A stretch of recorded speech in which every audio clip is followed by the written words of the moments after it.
जय जोहार। छत्तीसगढ़ी प्रमुख प्रादेशिक समाचार के संग मैं शुभा मिश्रा।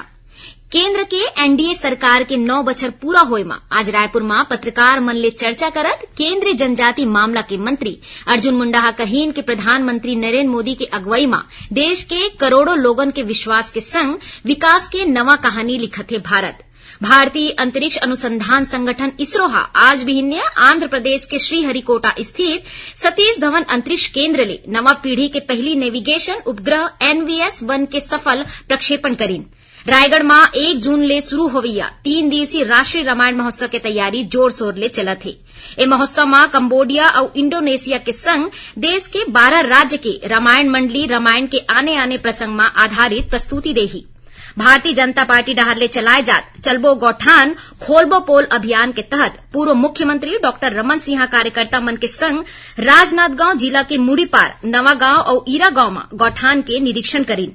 ए दौरान ओमन कहीन की ए अभियान ले राज्य सरकार के जम्मो पोल खुल गए है। गौठान में अव्यवस्था और भ्रष्टाचार देखे बर मिलत है। इही बीच युवा कांग्रेस हा मेरा गौठान मेरा अभिमान कार्यक्रम के शुरुआत राजनांदगांव विधानसभा क्षेत्र के ग्राम अंजोरा ले करीन। युवा कांग्रेस अध्यक्ष गुरभेज सिंह माखीजा के नेतृत्व में कार्यकर्ता मन हा गोबर खरीदी के संबंध में गौठान समिति के सदस्य मन ले जानकारी लीन। प्रदेश में कथित रूप ले 2000 करोड़ रुपया के शराब घोटाला ला लेके भारतीय जनता युवा मोर्चा और महिला मोर्चा डहर ले मुंगेली जिला में शराब दुकान के विरोध में पोस्टर यात्रा निकाले गिस।